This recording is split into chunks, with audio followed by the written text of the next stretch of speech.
Estamos mais uma vez na Cantina Democrática do Molossi, em Curitiba, para tratar sobre dois temas fundamentais para o reencontro do Brasil com si próprio: a educação e a população negra do país.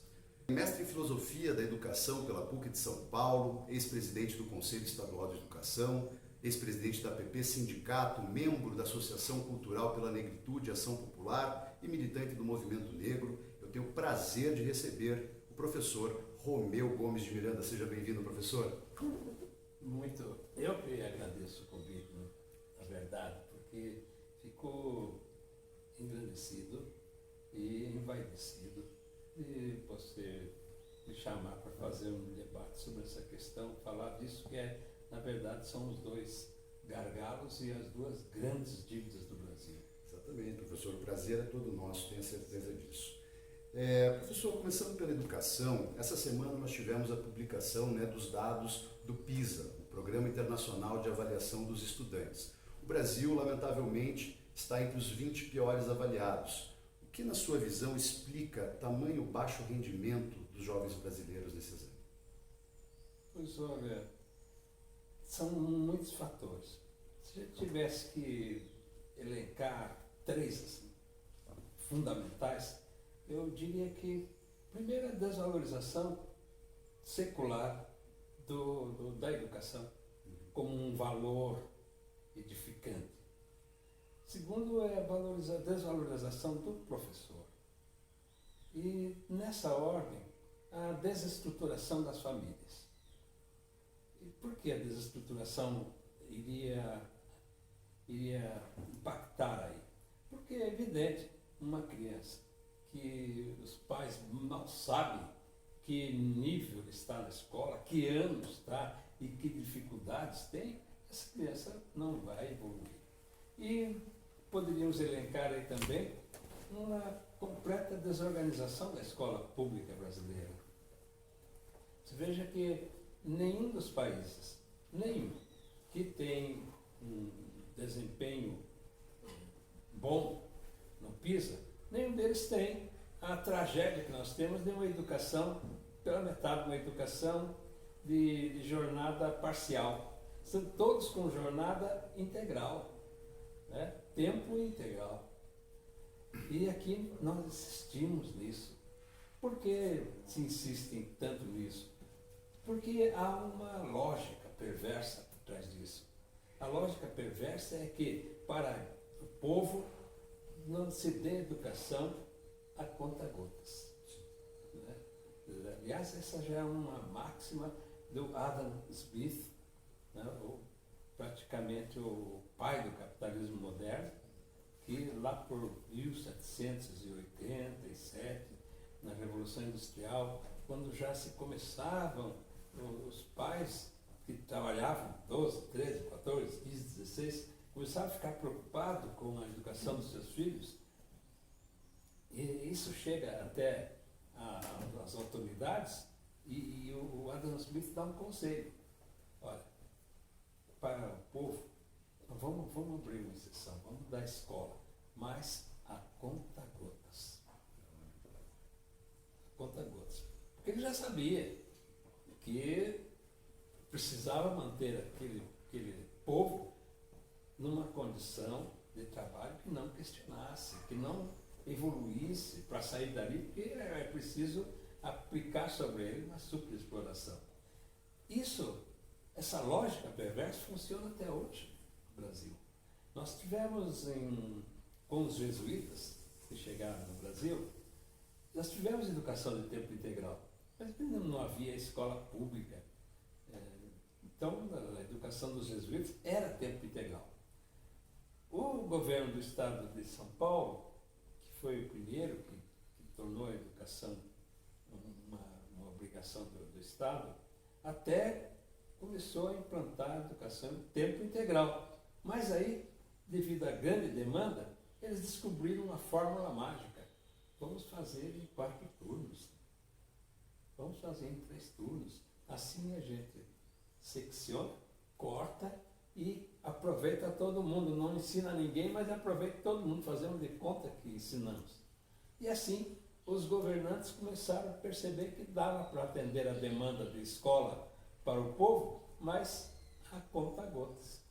Esta é a grande razão. Esta é, se eu tivesse que destacar, a principal, destacaria essa. Né? E pela sua resposta, professor, me parece então que trata-se de um projeto, né? Isso. Um projeto de dominação, não tenho a menor dúvida.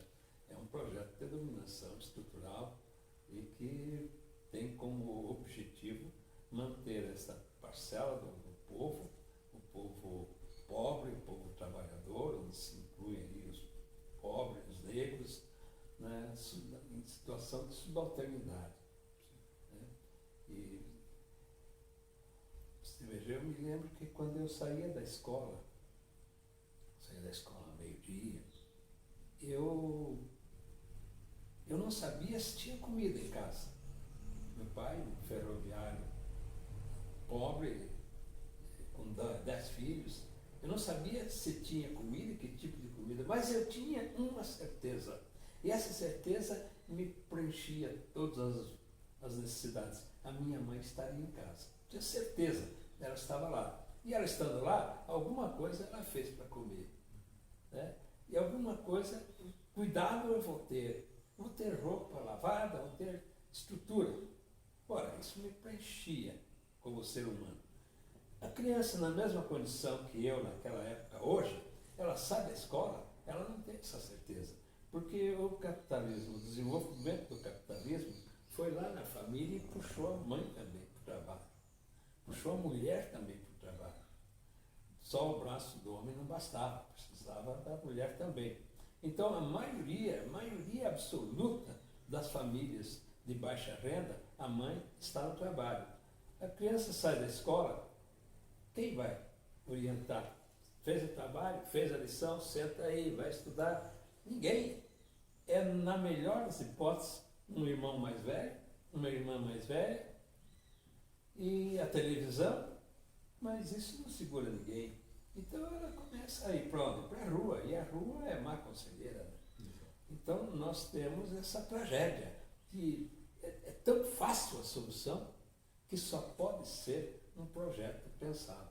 Não é coincidência, não é dificuldade financeira. Não é? Já foi provado que pode, que é possível. Mas qualquer ideia de escola de tempo integral aqui encontra enormes resistências. E professor, agora que a gente fez então essa análise do diagnóstico, né, do problema, vamos tentar falar um pouco de alternativa de solução. Perfeito. Então, o nosso amigo, o professor Valdo Cavalé, seu colega, ele fala muito sobre um novo paradigma pedagógico, né?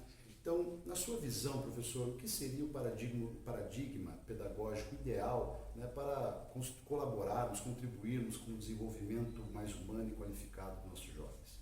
Primeiro, uma educação tempo integral, um novo foco, um novo olhar, um novo paradigma. Brizola fazia muito isso. Brizola fazia muito. E o que fizeram?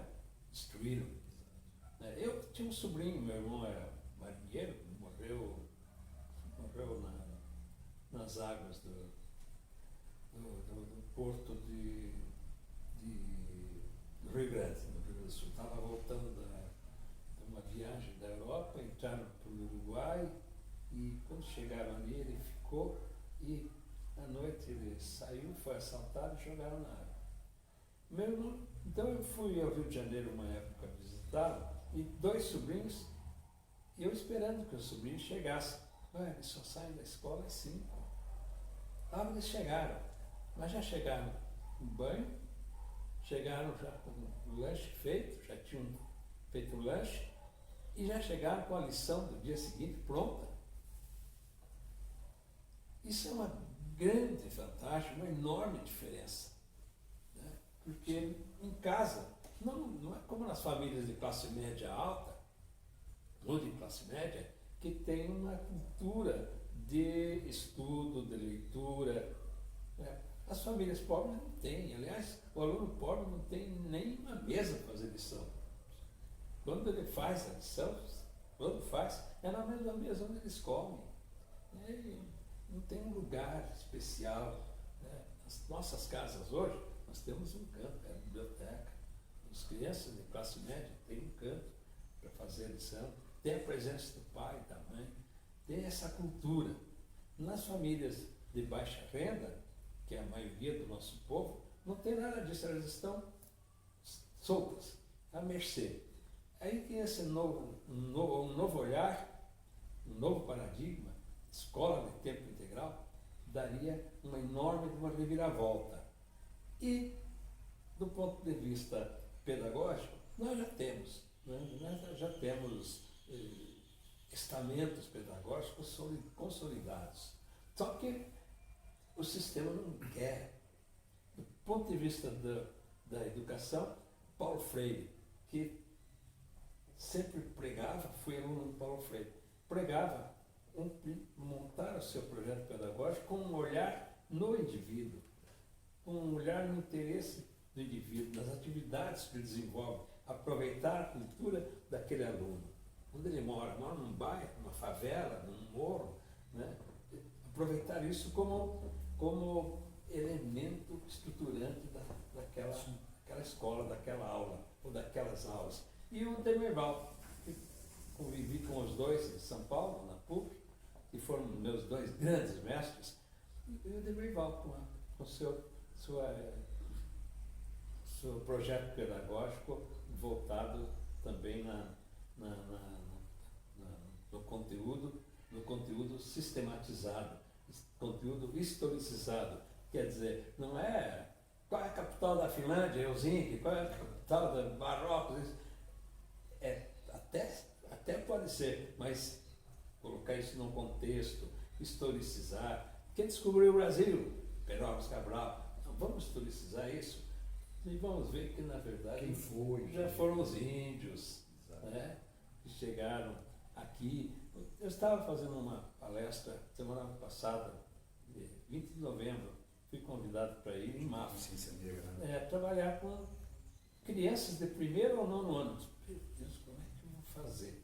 E aí, puseram todos lá no salão, eles tiveram uma semana de dedicação a essa questão, e eu falando, de repente eu pergunto assim para os meninos e as meninas,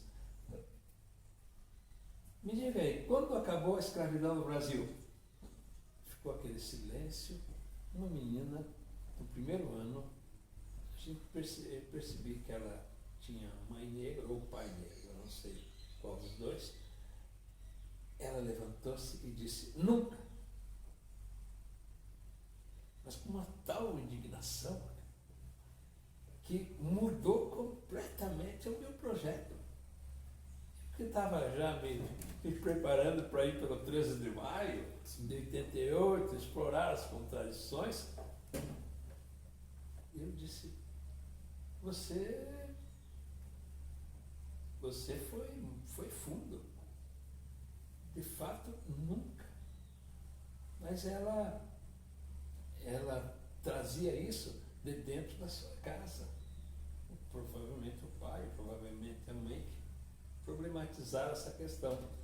Então, uma educação com o olhar do Paulo Freire iria montar um projeto daquela turma pelo olhar daquela menina. Essa é uma grande diferença, uma diferença brutal, né? Isso que o Valdo mencionou, um novo paradigma, né? Mudar o foco, ao invés do foco ser o livro didático montado lá numa editora em São Paulo, Foco indivíduo. Para repetir conteúdos, foco no indivíduo. Pode até utilizar aquele livro didático, mas tendo como foco o interesse do indivíduo. E problematizar aquilo e fazer daquilo um projeto pedagógico. Eu estava um dia em Paris e na catedral lá de Notre Dame. E é isso, eu vou sair lá fora, ficar vendo aqui dentro, é uma bela construção histórica, mas eu quero ver aqueles gárgulas. Gárgulas são aqueles monstros, né, que estão em volta de toda a catedral. No romance do Alexandre Dumas, Corcunda Notre Dame, o Corcunda, ele se apaixona por uma cigana, Esmeralda, e ela dançava todo dia lá embaixo, e o Corcunda descia para assistir e ele apaixonou-se por ela. E mais um dia ela encantou-se por um toureiro e casou. E o casamento foi ali na praça e tal. E ele então abraça-se a um daqueles monstros, monstrengos, né? E diz assim: meu Deus, por que não me fizeste de pedra como ele? E eu estava ali, vou lá ver os gárgulas. Estava uma escola, duas professoras, umas crianças de 16, 17 anos ali, outro lado, e eu me apresentei, fui tirar foto, ela disse: não pode e tal. Mas eu sou professor no Brasil, tenho interesse. Não, então tá, pode fazer. Daí perguntei: mas o que você está fazendo? Nós estamos aqui, nós somos de uma escola pública, nós estamos aqui, estou explicando para eles que o imperador Napoleão foi coroado imperador aqui dentro, e que vários eventos, o Papa isso, o Papa aquilo, não sei o que mais, a República, a Revolução Francesa, tudo está ali. Ela disse para mim: a Catedral de Notre Dame é um livro em pedra. E, não, mas e as crianças? Não, estou explicando para elas, daí meio-dia vem uma condução, vamos para a escola, eles almoçam e depois os que já conseguem escrever, vão escrever o que viram aqui. E os que não conseguem vão desenhar. E isso vira um projeto para a semana toda. Eu disse: puxa vida, e daí? Bom, depois eles vão trabalhar, e quando chegar a tarde, daí eles vão para casa. Quem tem condução, o pai vem buscar, quem não tem, a escola já tem uma relação com uma determinada empresa que vem aqui, pega e leva para casa. De forma que você não vê na Europa, você não vê criança. Se quiser ver criança, vai domingo na rua. Onde elas estão? Estão na escola. E eu perguntei a uma pessoa assim: mas por que o governo faz tanta questão de ter todas as crianças na escola? E a maioria é escola pública. Aí a resposta foi: porque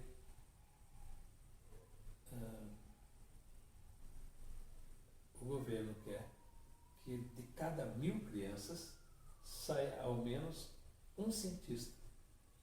De cada 2.000, 2. Cientista de ponta. De cada 3.000, 3. E assim vão sempre formando cientistas, porque nós não temos petróleo, nós não temos grandes áreas, nós não plantamos soja, nós não vendemos ferro, nós não temos ouro, nós temos que vender conhecimento.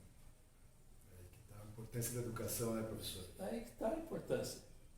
Né? E aí toda a importância na educação das crianças. É isso que não tem aqui. Esse é o foco. Né? Então, a valorização dos professores, os professores estão no fundo do poço. Né? No fundo do poço, agora mesmo está tendo uma greve, que já terminou, soube agora. Os professores estão há 4 anos sem nenhum reajuste, mas sobe gás, sobe transporte, sobe o preço da gasolina, sobe o preço da luz, sobe tudo. E os professores fazem da onde? Retiram da onde? O custo de vida sobe. Eles não têm gordura. Eles não têm investimentos. Eles tiram do pouco que já tem. E isso vai transformando, vai afetando a qualidade do professor. Porque ele vai para a escola. Eu, até uma época, eu era presidente da PP, eu disse: veja que eu já deixei a presidência, em 2002 a situação só piorou. Eu disse: eu observo, os professores saem da escola como quem está saindo do seu próprio enterro. Já chateado, sai baixo. Não, sai satisfeito. Quer dizer, ninguém pode. O Marcel Camus, um grande filósofo francês, que eu recomendo, argelino, ele diz que não há pior castigo que o trabalho não reconhecido. Não há pior castigo. Né? Você imagina você, um cantor que canta e ninguém dá a mínima. Entendeu? Você sente no fundo do poço. Né? O pintor que pinta e ninguém dá a mínima. O próprio Van Gogh nunca vendeu um quadro. Ele suicidou-se. Né? Porque é isso, o trabalho que não é valorizado, não é reconhecido, vira o pior castigo para o homem. Né? Então, aliás, a metáfora desse pior castigo é o mito do Sísifo. Sísifo era, vocês conhecem, mas eu vou repetir aqui, Sísifo era o cidadão que habitava o Olimpo, junto com os deuses. Era filho de Zeus. Mas ele cometeu lá uma infração qualquer e recebeu um castigo. Você vai descer até, está vendo aquele monte lá todo? Você vai pegar uma pedra, olha lá aquela pedra. A pedra era grande, mas dava para carregar. E vai levar até o alto do monte. Põe a pedra lá e pronto. Só isso, só isso. Ele desceu, beleza. Tem quanto tempo? Não. Tem eternidade inteira, pode levar quanto tempo que você quiser. Quanto antes terminar, melhor. Foi, carregava um dia, descansava, calçava a pedra, carregava outro. Quando ele chegava lá, ia pôr a pedra no alto, a pedra caía. E assim, sucessivamente. Até que ele vai reclamar. Pô, mas não consigo pôr a pedra lá, ela cai. Essa é a tua punição, né? Essa é a tua punição. Você nunca vai ter o teu trabalho reconhecido, né? Finalizado. Então, as profissões precisam ser valorizadas. Senão, nós vamos ter essa tragédia acontecendo o tempo todo, né? Claro. E também, professor, avançando então um pouquinho, eu gostaria de falar então sobre o cenário nacional atual, né? O MEC, sob a gestão Vélez-Weintraub, no governo Bolsonaro, apresenta, por exemplo, o abandono do programa Mais Alfabetização e parou de investir no programa Brasil Alfabetizado, a redução em 58% no número de alunos no Pronatec, redução no número de bolsas para as pessoas mais pobres e cortes nas bolsas de mestrado e doutorado. Em outras palavras, está em processo uma precarização da já tão combalida educação brasileira, né? Então, eu gostaria de saber de você, professor, que implicações essas políticas trazem para o futuro da educação brasileira? Mais miséria, mais pobreza, mais violência e mais dependência. E isso tudo faz parte desse projeto. O projeto é facilitar a exploração, a expoliação do país. Né? Facilitar. Imaginando que, com isso, haverá mais investimento aqui dentro, então haverá mais emprego, mais isso, mais aquilo, mas tudo isso é temporário se houver, porque o petróleo acaba, o café acaba, o ferro acaba, tudo acaba. O que não acaba é o conhecimento, mas no conhecimento não há investimento, ao contrário, né? Ele segue, na verdade, esse projeto no governo atual, segue a lógica que interessa aos governos dominantes. Não é à toa que ele foi prestar homenagens à bandeira americana e ao governo do Trump. Né? E faz parte da sua ideia de país. Um país que seja apenas um país consumidor de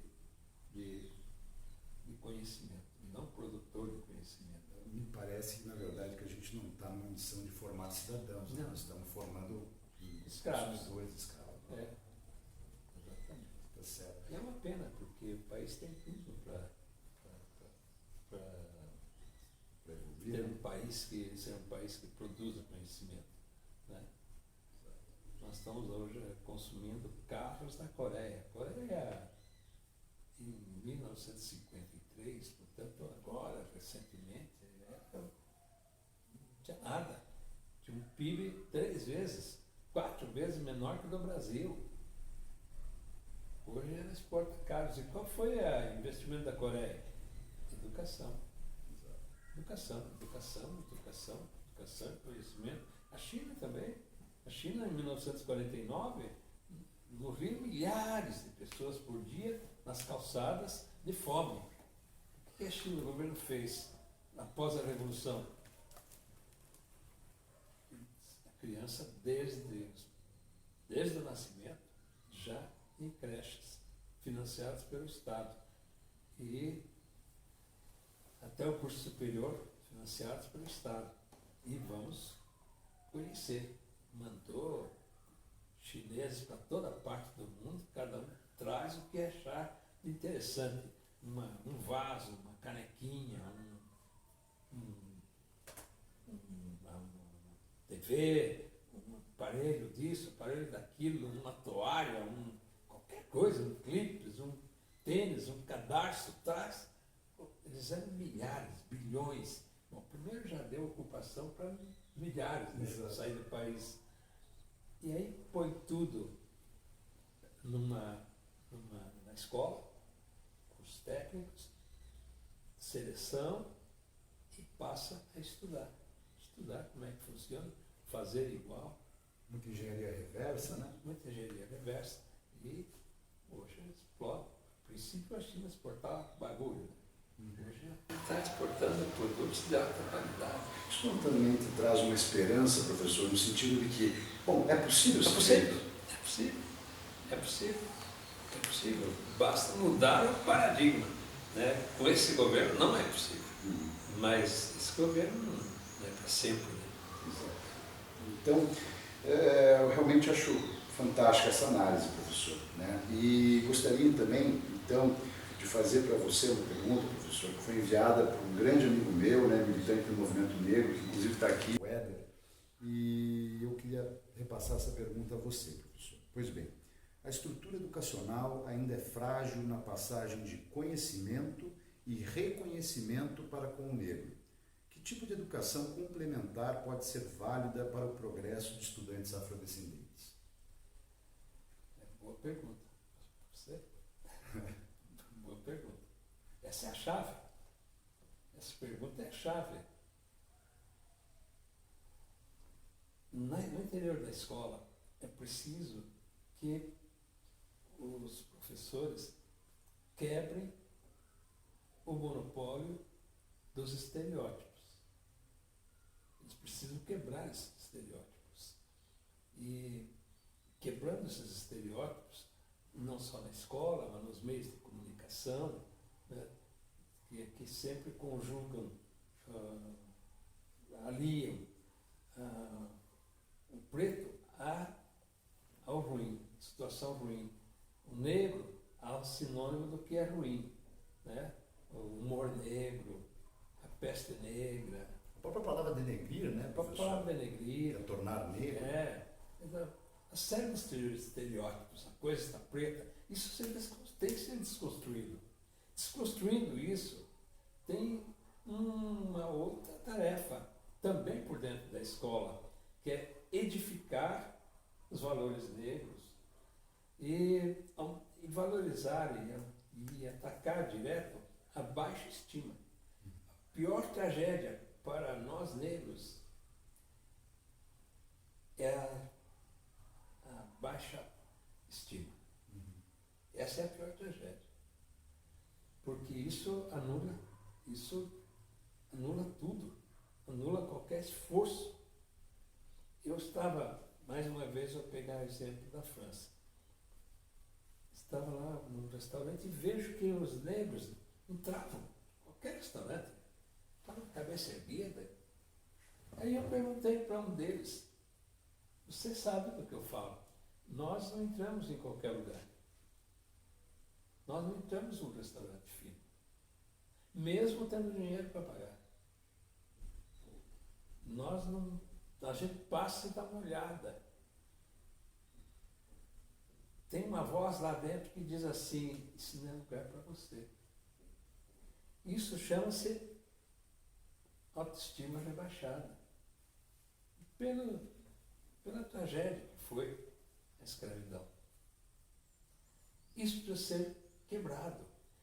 E só a educação pode fazer isso. A educação formal e a educação não formal. Os meios de comunicação, isso tem que ser quebrado. Aí eu perguntei, aí um deles estava assim, eu fui lá, me aproximei, e ele falava inglês, porque eu não falo francês, mas falo inglês, e eu perguntei, eu falei, ó, sou brasileiro, e no Brasil a gente anda, não entra em restaurantes assim como vocês entram aqui. A gente procura um lugar simples. Por que vocês aqui entram de cabeça erguida em qualquer lugar? Ele falou, por um simples, nós estamos aqui cobrando porque eles nos roubaram lá, porque eles foram colonizados. Na França tem muitos negros de várias colônias. Sim. Então eles vêm com aquela consciência de que foram roubados lá na colônia. E vem com essa consciência de que eu estou aqui cobrando. Eles é que me devem. Que eu não sou devedor, que eu sou cobrador. E deu risada.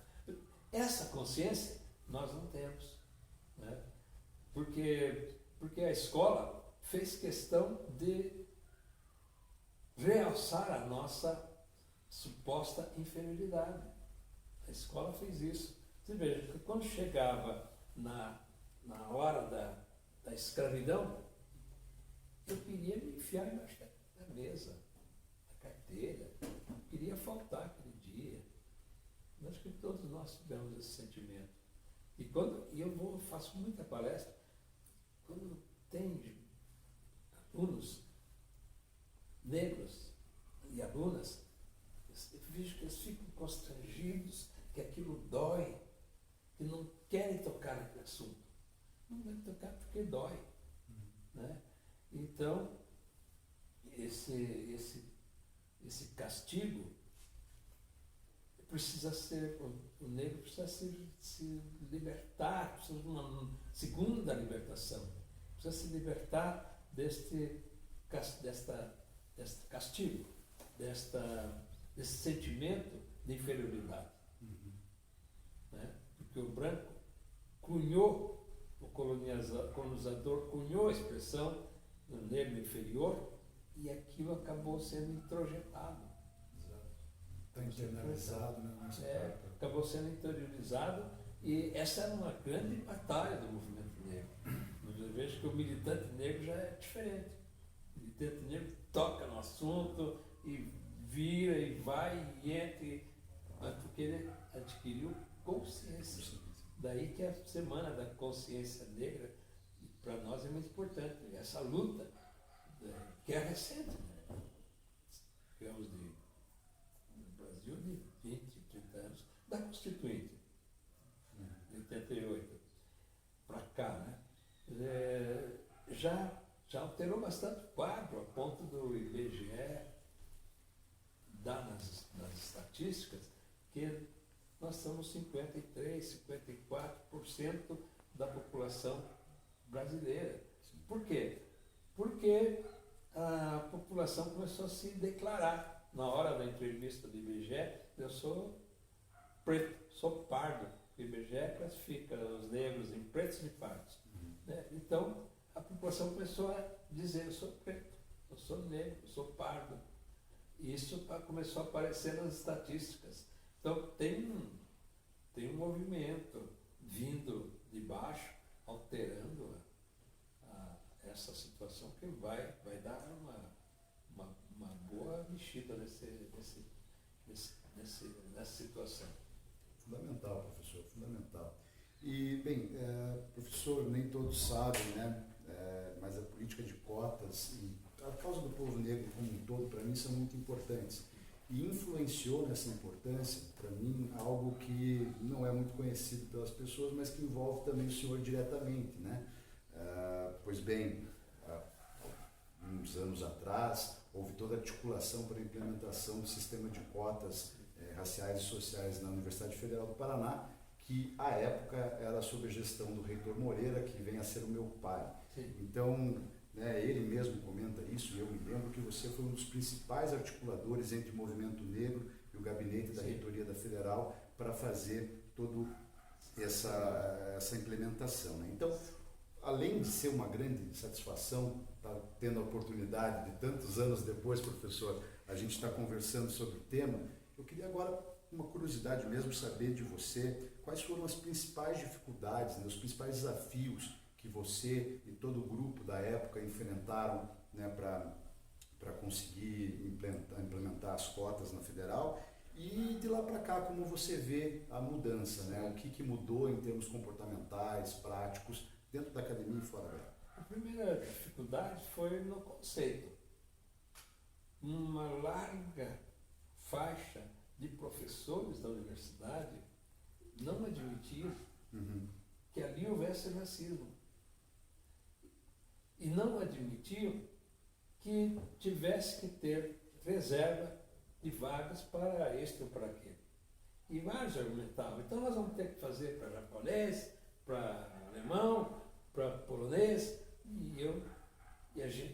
aí que foi o meu papel e o papel das vanguardas negras, né? Dizendo, não, mas eles não foram escravizados, eles não sofreram os terrores da escravidão. O país não tem nenhuma dívida com eles. Ao contrário, eles vieram para o Brasil e nós, negros, fomos arrastados para o Brasil. Nós fomos sequestrados. Nós não estamos aqui porque nós viemos em busca de um futuro melhor. Não era nosso sonho fica lá. Nós viemos para cá arrastados. Então, quem trouxe a gente para cá arrastado, que pague esse crime, pelo menos abrir possibilidades da gente poder ascender socialmente. Esse foi um debate que pensemos numa primeira jornada, num primeiro impacto. Que é toda a lógica das políticas afirmativas. Sim. Foi até para o Conselho Universitário, né? Vencemos isso, daí tem o passo seguinte, foi implementar. Então, nos primeiros anos, na Universidade Federal, chegou-se a ter 20% do total das vagas para as cotas ocupadas por afrodescendentes. Depois foi caindo, à medida que os governos foram sucedendo, caiu a nível, hoje está em torno de 7% do total de vagas que são ocupadas. O total das vagas especiais reservadas, só 7% são ocupadas. Por quê? Porque o nosso povo, depois que entra, as estatísticas mostram, ele tem um desempenho igual ou melhor, nunca pior, igual ou melhor que todos os outros, de cotas e os gerais, sem cota, tanto nos cursos de direito, como de medicina, quanto de pedagogia. Os estudantes cotistas comprovadamente tiveram um desempenho igual ou melhor. Segundo, desistência. O estudante de cota na Universidade Federal do Paraná, ele tem um nível de desistência muito menor. Muito menor, porque eles sabem o valor daquilo para ele e para a sua família. Mais resiliente, no caso. Mais resiliente. O problema é que está diminuindo a chegada. Por quê? Porque se a escola pública, como um todo, lá que ele está, ela vai caindo também o preparo dele. Porque ele tem que passar também, igual aos outros, tem que passar a primeira fase. Então, essa é uma discussão que eu vou agora levar no conjunto do movimento negro, porque nós tínhamos, KNAP tinha um cursinho preparatório para negros. Foi tão atacado e que as condições foram tão difíceis e a situação também dos que mantinham o curso, o curso era mantido com unhas e dentes, foi piorando tanto que aquele cursinho foi fechado. Ora, se a escola pública está ruim, não tem nenhum espaço de preparação, está chegando menos gente em condições de passar na primeira fase. Mas este é um problema superável. O pior foi vencer a barreira que havia para instituir as cotas. Né? Mas isso foi superado e acho que nós estamos hoje com condições de reverter esse quadro a curto e médio prazo.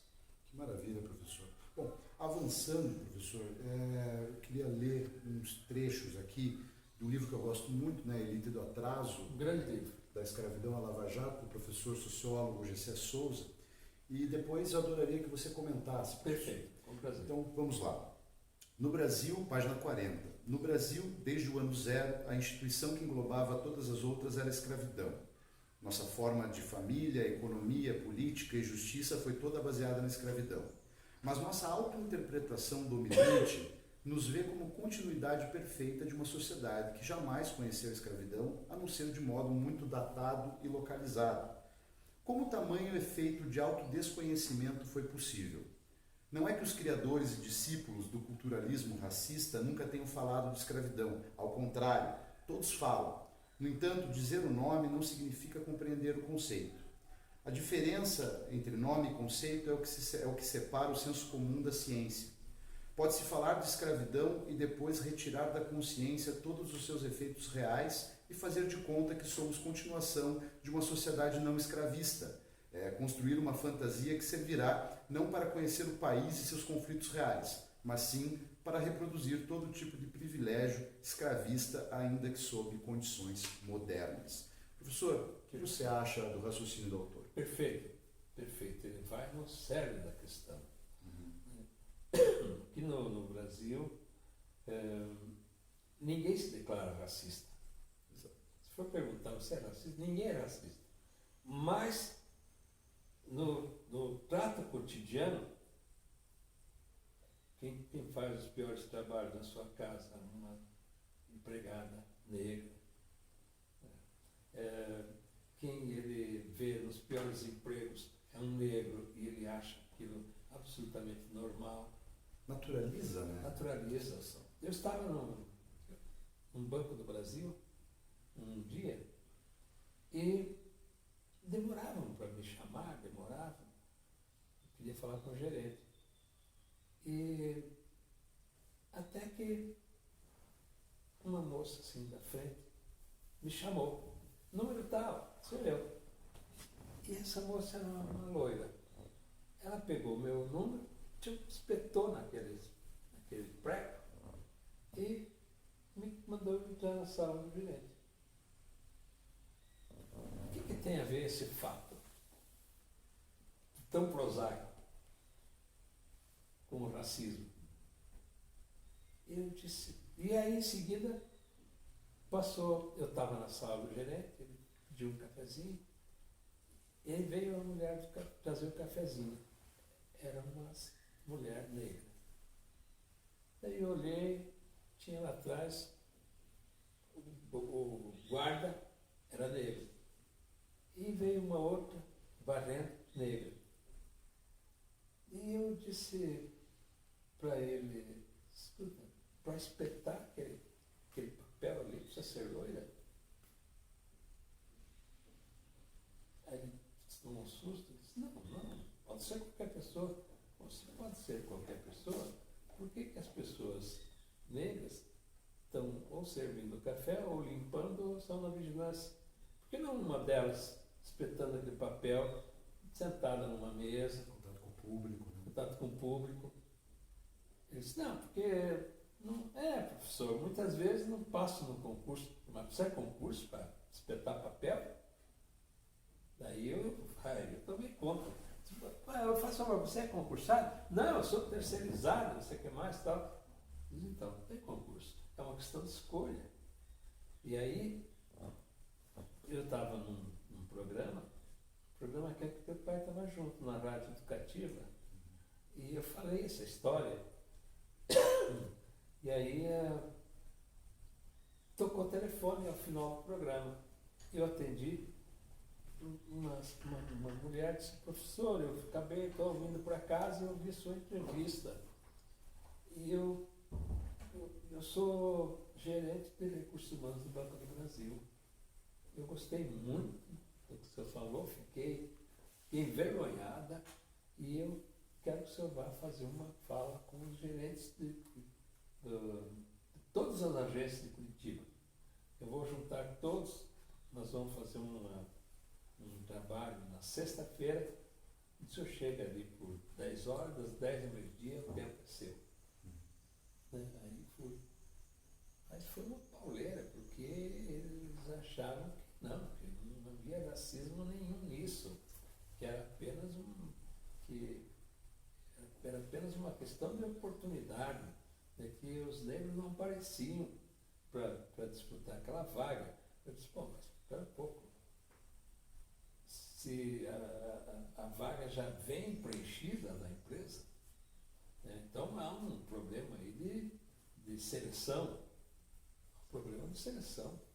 E eu expliquei para ele, né, os organismos de seleção, ainda hoje, muitas empresas, quando fazem um pedido para o Cine de emprego, dispõem alguma condição, não seja negro. Né? Isso até hoje ainda, que não seja negro. Né? Teve até um que aconteceu semanas atrás no WhatsApp, né? Contrata-se doméstica, sim, mas não pode ser negra nem gorda, vê? Nem gorda. O nível que a gente está. Aquele nível, quer dizer, nós estamos, parece que evoluindo. Porque os mandatários do país desenvolveram uma linguagem que estimula este racismo latente. Né? Não só o racismo, a violência. Né?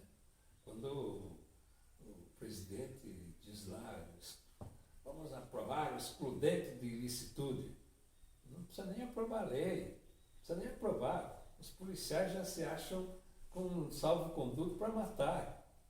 Porque se os grandes estão dizendo que podem matar, que não vai ter penalização, terá um excludente de ilicitude, se ele estiver em serviço, ele já se sente protegido. A lei é secundária. Né? E os códigos e valores não precisam de leis. Sem dúvida, né? Ele passa uma mensagem. Não há lei nenhuma dizendo que eu tenho que ser civilizado aqui com você. Isso é uma questão da cultura. Claro. Né? E agora, em Heliópolis, por exemplo, por que o policial já foi para lá, para dentro, atirando, espancando, batendo, impunemente? Porque tinha na cabeça dele, né, Paraisópolis, tinha na cabeça dele um código estabelecido. Se o presidente está dizendo que eu estou liberado, pau neles. Agora, tem aquele festival Lollapalooza, né? Festival de origem norte-americana, que é feito no Brasil, com grande participação da Rede Globo, fazendo todo. Lá nenhum policial vai entrar batendo. Nenhum policial vai entrar lá de qualquer jeito. Se for chamado, ele ainda vai lá na portaria perguntar, me chamaram, eu posso ver o que está acontecendo. Mas lá não. Lá era na rua, lá entraram batendo, né, morreram 9, morreram 8 ou 9. Mas 9, a desculpa era que tinha 2 bandidos, atiraram neles. Pô, mas espera, se eles se misturaram lá com o povo, espera, se a polícia não tem um serviço de inteligência, né? No dia seguinte, vai atrás, faz todo o trabalho de mapeamento e prende. Ninguém quer isenção para o criminoso. O que não dá é para criminalizar toda uma população pela cor da sua pele. Não faz o menor sentido você matar 9 pessoas para ir atrás de 2 bandidos. E mesmo assim, cadê os bandidos? Exato, não apareceram. Não. Professor, então a gente vai chegar lá e continuando avançando, eu queria mostrar alguns dados para a gente... Então isso só me permite, por favor. Isso só reforça o que o Gessé falou. Né? Para aqueles policiais, aquele baile era de funk é coisa de negro, e se não é negro, é pobre. Então está tudo no mesmo balaio, e ali eu tenho eu tenho autoridade moral e tenho isenção legal para agir. Né? O que aconteceu com aquele músico, Evaldo Rosa, estava indo para um batizado, um policial, olha o carro, é um negro dirigindo, peraí, é parecido com aquele carro que deram a nota de que tinha sido roubado, bala, mas não uma bala, 80. E cadê esse processo? Foi para inquéritos militares, como se fosse uma questão militar. Não é uma questão militar, é uma questão do Código Penal brasileiro. Foi um assassinato. E os 9 soldados já foram liberados e aquilo lá completamente esquecido. Um cidadão negro que estava indo para um batizado. Então, Gessé tem toda a razão. A consciência nacional, ela interpretou que foram negros que morreram. No mínimo, estava fazendo alguma coisa errada. No mínimo, ele passou mesmo a barreira policial. No mínimo, fez isso, né? Eu, conversando sobre essa tragédia de Paraisópolis. Isso. Aí uma vizinha diz assim, mas olha, quem vai num baile funk também já vai. Tem que saber que ali coisa boa não acontece. A mãe que deixa uma filha ir num baile funk, o filho já sabe que está mandando para o perigo. Mas por quê? Né? Porque para ela decodificou que é funk, negro, perigo. O Gessé fala muito nisso, né? Que foi criminalizado a cor da pele. Exato. É um problema muito complexo, né, professor, que nós temos que trabalhar muito para resolver. Mas, sem dúvida. Avançando, professor, em julho deste ano, nós chegamos a 812 mil presos no sistema carcerário brasileiro, né? Em 2016, segundo o levantamento do DEPEN, 65% da população total era de jovens negros. Ainda, segundo o Atlas da Violência mais recente, em 2017, dos 65 mil homicídios que tivemos nesse país, 75,5% eram de pessoas negras, né? Então, a pergunta que eu tenho para você, professor, é a seguinte: é possível afirmar que há um racismo estrutural no Brasil? Sim, com toda certeza. Estou até vendo que é o nome desse livro aqui, né, É professor? um livro que foi lançado agora, recentemente, cuja coordenação é da professora Djamila Ribeiro, e esse intelectual negro que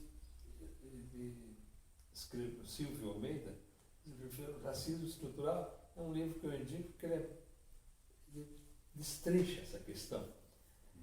E nós temos um racismo estrutural, que está calacrado na nossa estrutura social, né? Mas isso não é gratuitamente. Isso não nasceu do nada. Isso foi pensado. Foi um projeto estruturado desde a origem, né? Porque os senhores, os intelectuais da época, já começaram a organizar os senhores de escravos, como dominar o negro. Né? E domina-se, né, com trabalho, pau e pão. Você tem que mandar trabalhar, pão e pau, castigo. Isso é a regra do senhor de escravo. Né? E depois outros intelectuais, entre eles Gobineau, francês, que estrutura a ideologia da inferioridade do negro. Então, vai se construindo a ideia de inferioridade. Isso é uma construção. Como é uma construção, tem que ser desconstruído. Exato. Tem que ser desconstruído. O processo é longo, né? Mas vai acontecer. Vai acontecer pelo convencimento e pela força. Não temos dúvida. Haverá uma conflagração, haverá um conflito, haverá um embate. Hoje as forças estão latentes, mas estão se organizando. Né?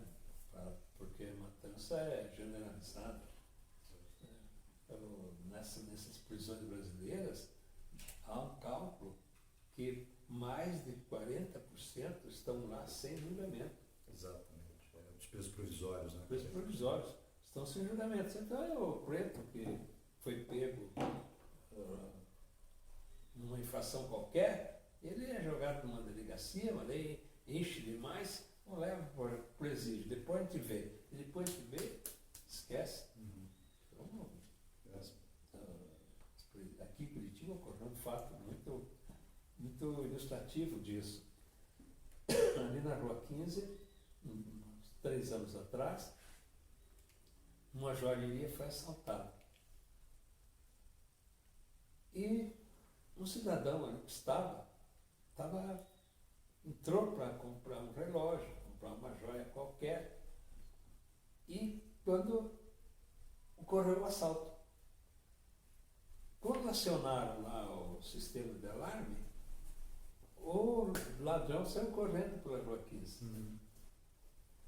A polícia veio, o ladrão passou correndo assim, mas ela viu o negro ali na porta, ela foi direto nele, prendeu, algemou. E só com a intervenção das meninas da loja, não era esse, era um branco. O policial disse, o senhor me desculpe, não sei o que mais, mas já estava levando para o camburão e daquele jeito que eles levam, né? O que aquele policial pensou logo? O senhor foi um assalto? Só pode ser esse o assaltante, o preto. Isso está nos livros didáticos. Há um livrinho da Mágica Soares, um livro didático de sexta série, que tem lá um trabalho que a autora, Magda, faz. Ela pega uma crônica e daquela crônica ela trabalha com os alunos. E ela mandou ilustrar essa crônica. O ilustrador, a crônica chamava-se A Glória do Falso. A crônica tratava, uma crônica muito interessante, que tratava de uma matéria policial onde um menino foi pego, chamavam um menino, não dizer cor, nada disso. Um menino foi pego pela polícia porque roubou um tênis. Tudo bem. A autora disse, eu vou usar essa crônica. Mandou para o ilustrador da editora. O ilustrador mandou a matéria, ela também nem foi para o livro. Quem é o livro? Quem é o menino? Um negro. O ilustrador não teve dúvidas. Se alguém roubou um tênis, é um negro. É estrutural mesmo. Estrutural. Está na consciência daquele cidadão. E ele, se for perguntado se ele é racista, ele vai dizer que não. Exato.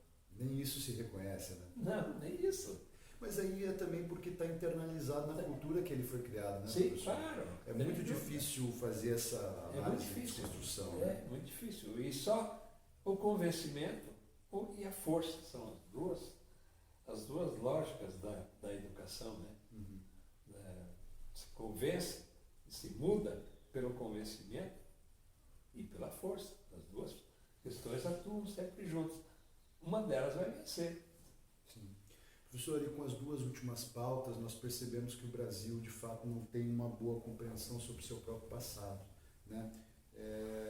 Replica privilégios e violências estruturais remanescentes de nosso legado mal compreendido.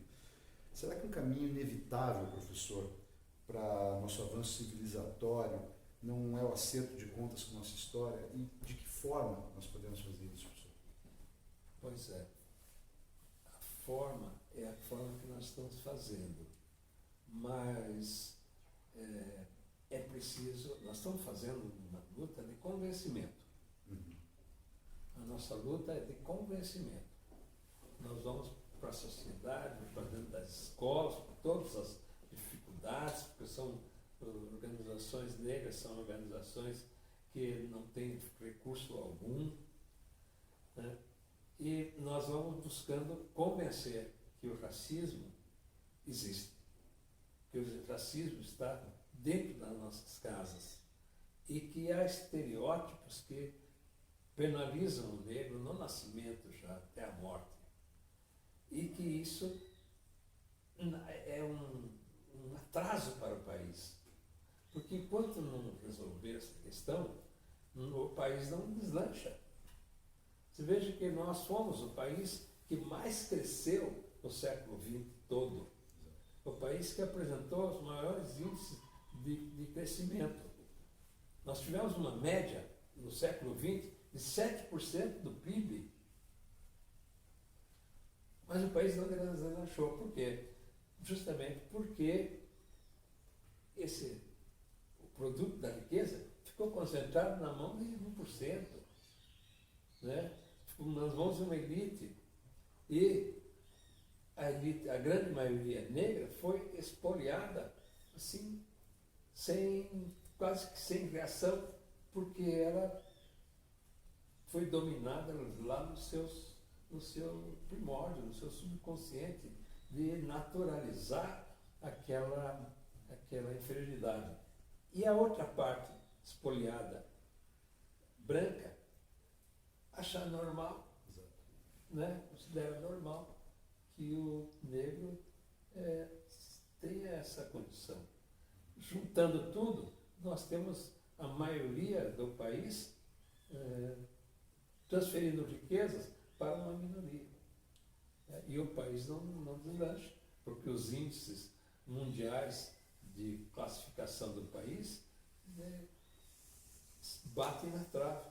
O Brasil tem uma desigualdade de renda, uma desigualdade social muito grande. Me permite, professor, inclusive um dado sobre isso. É surreal a gente pensar que no Brasil 5 pessoas, 1, 2, 3, 4, 5 pessoas concentram renda de 100 milhões de pessoas. Portanto, 5 pessoas concentram a renda de metade do país. É absurdo.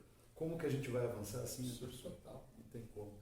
Romeu, no último dia 20 de novembro foi o Dia da Consciência Negra, né? Que tem como fundamento nos fazer refletir sobre a crueldade da escravidão, sobre todas as consequências que a escravidão deixou para a nossa sociedade de hoje, também sobre a luta de Palmares, né? E também fazer a gente pensar em quais medidas podem ser adotadas para melhorar a vida da população negra no Brasil.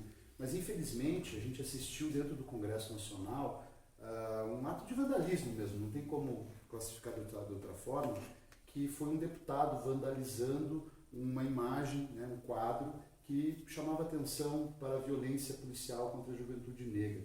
Então, professor, o que isso, esse ato representa, né, para você e para a população negra, especialmente num dia tão importante como é o dia 20 de novembro? Olha, a confirmação do que está na cabeça da grande maioria. Contra negros eu posso fazer o que quiser. Eu tenho já a impunidade garantida. Eu posso, isso todo, arrancou, fez o diabo lá. É um absurdo aquilo. Dentro do Congresso Nacional, né, e ele pisa nas nossas tradições, pisa na nossa cultura, com a certeza da impunidade. O mais grave é isso. Eu estou liderando um movimento aí, estou contatando várias entidades para a gente pedir a cassação dele em nível nacional. Já tem grupo em São Paulo, grupo no Rio, grupo em Minas, aqui. Nós vamos cabeçar um movimento pedindo a cassação. Em São Paulo está grande isso, porque não é possível que isso passe impunemente, porque veja a lição que isso dá para o resto do país. Um representante que não respeita o povo que representa não merece representá-lo. Claro, não tem nem dúvida. Né? Mas isso é tudo consequência desse processo que o GESEL faz muito bem, né? Deslinda para nós. Sim. E, professor, nesses últimos dias a gente teve também a ascensão da presidência da Fundação Palmares, né? Sérgio de Camargo. Esse cidadão, ele se diz um negro de direita e afirma que o movimento negro precisa ser extinto. Ainda, ele diz que a escravidão foi terrível, mas benéfica para os seus descendentes. Também advoga pela libertação da mentalidade que escraviza ideologicamente os negros, gerando dependência de cotas e do assistencialismo estatal. Como você avalia essas declarações, professor? E esta mentalidade assumir uma pasta tão relevante, né, para toda a causa da cultura negra, o que isso representa? Representa um retrocesso, de fato, a causa? Um retrocesso e um abuso. O governo faz isso, o governo Bolsonaro, para dar uma linha, dar a linha do seu governo. É um governo que não tem compromisso com os indígenas, não tem compromisso com os índios. Né? E, nas outras ações, não tem compromisso com os pobres. Então, ele vai demarcando o seu campo. Né?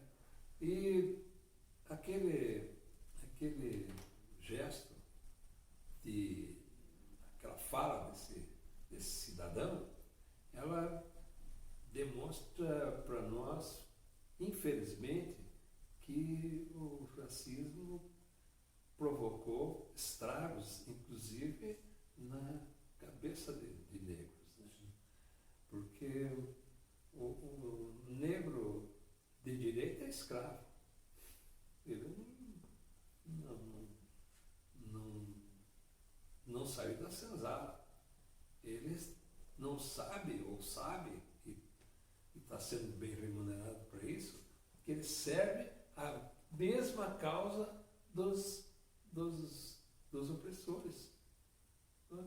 Os opressores hoje instalados na mídia, nos governos, no governo que eles representam. Infelizmente, nós tivemos, a gente já tinha, naquela Fundação Palmares, nós tivemos um processo de retomada, né? Que ali, a partir dali, nós tivemos a lei de cotas, nós tivemos o ProUni, a partir dali nós tivemos o FIES, que possibilitou que muitos negros que não poderiam pagar numa universidade tivessem condições de ter um financiamento.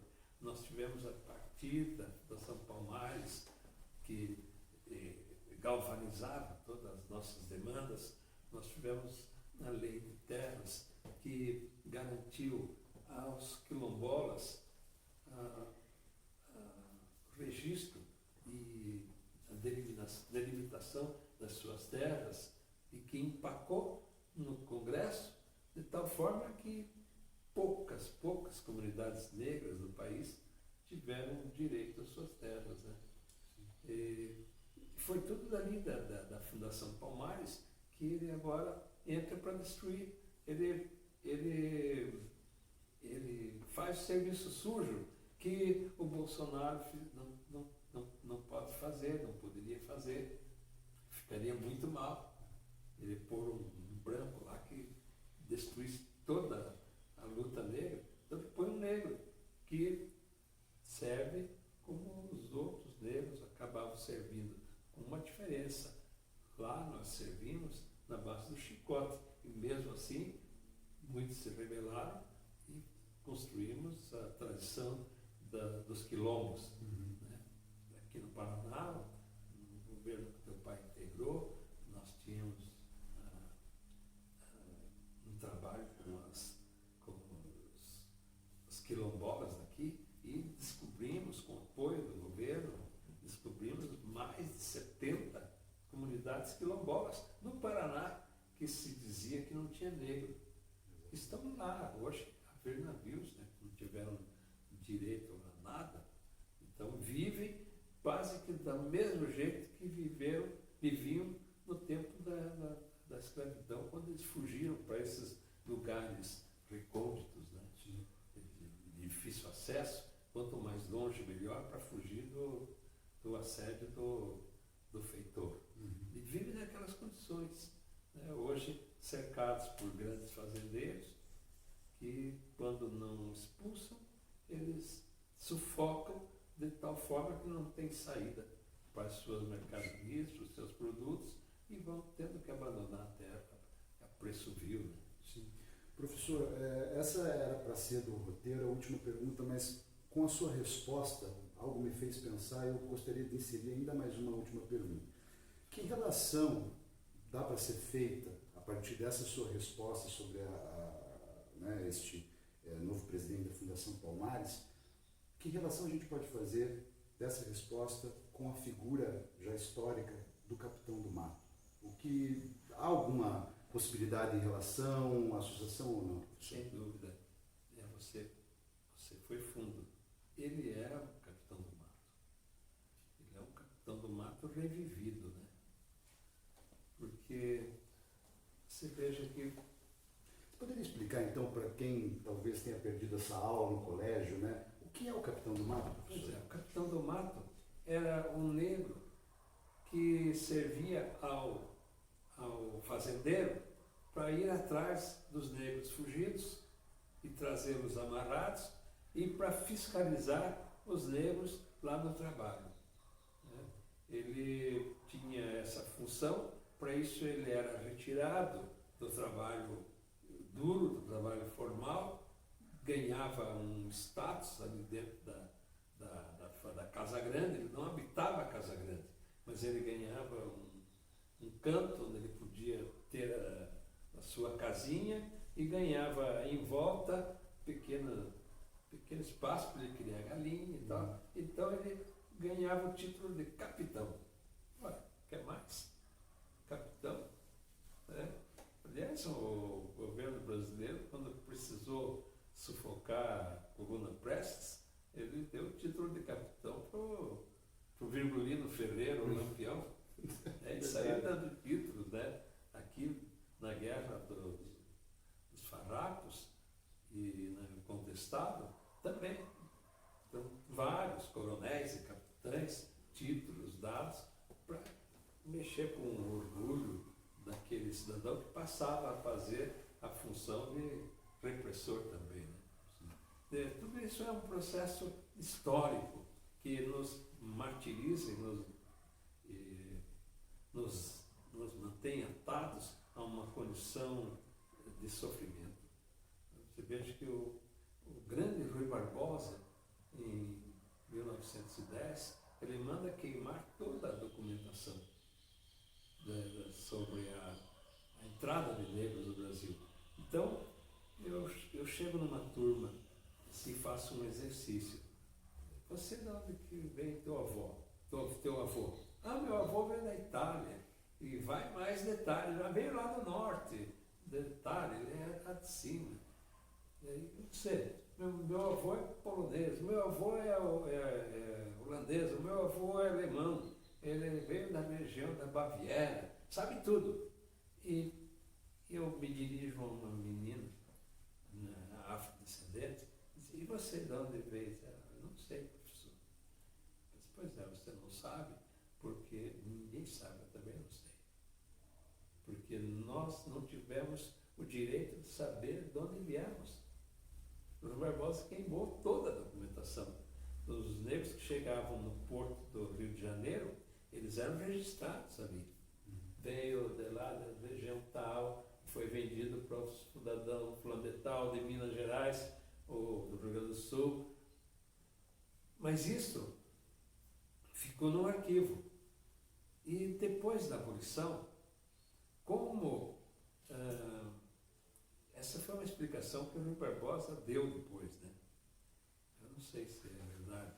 Ele disse que mandou queimar porque muitos fazendeiros, e ele foi, no governo do Prudente de Moraes, ele foi para o Ministério da Fazenda. e começaram a bater as portas do Ministério da Fazenda pedindo a indenização, porque foi aprovada no Congresso Nacional, na época, foi aprovada uma indenização para os fazendeiros que tinham escravos. Então começaram a bater lá. Eu tinha 100 escravos.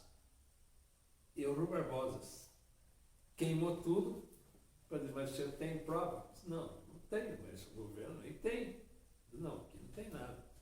Essa foi a explicação que ele deu.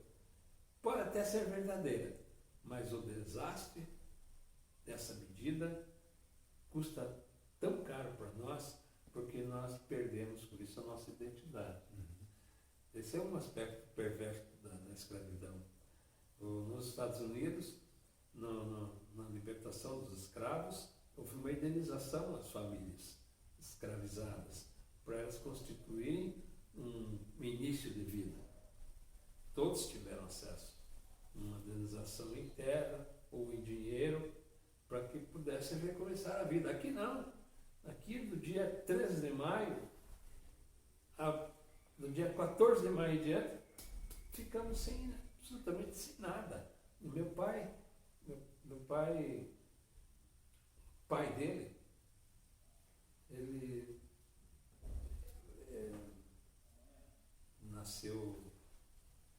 meu pai nasceu em 1892, 1898, aliás. Então o pai dele pegou ali o período da escravidão, mas com aquela lei do ventre livre, nasceu aqui, era livre.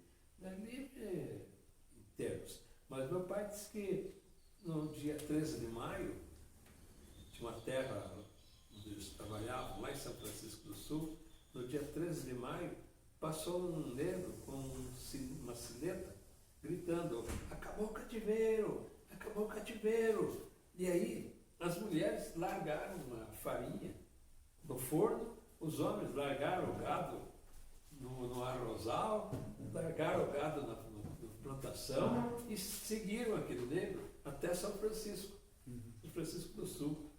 E lá ficaram por uma semana, fazendo festa, dançando, bebendo. Quando acabou a festa, eles voltaram para a fazenda. Mas aí bom, não posso mais ter você aqui. Acabou a escravidão. Eu também vou embora para Portugal, aqui eu não fico. Então, o cara que deu o sobrenome ao meu pai, o meu sobrenome, Miranda, era um português que, insatisfeito, desgostoso com a debandada da negrada, ele pega um navio em São Francisco do Sul, vai até o Rio de Janeiro e de lá ele zarpa para fora do Brasil. E meu avô ficou, então, ele chamou meu avô e disse, que meu avô devia ser uma espécie de faz tudo ali para ele. Você que faz tudo e tem o respeito do pessoal aí, fica com essas terras. O meu avô, analfabeto, de pai e mãe, nunca registrou, nunca fez nada. Então, ali de Joinville a São Francisco, a fazenda. Não sei se você conhece São Francisco do Sul. Conheço, um lugar lindo. E aí começaram, ocuparam, não restou nada. Mas então, o processo de libertação dos escravos aqui foi assim, sem nenhuma garantia. Sem nenhuma garantia. A lei que José Bonifácio apresentou no Senado, copiando o que aconteceu nos Estados Unidos, de indenização aos negros, para que eles pudessem ter um recomeço de vida, ela foi detonada dentro do Congresso. Não passou. Não passou e, pura e simplesmente, fomos substituídos por uma mão de obra estrangeira, né?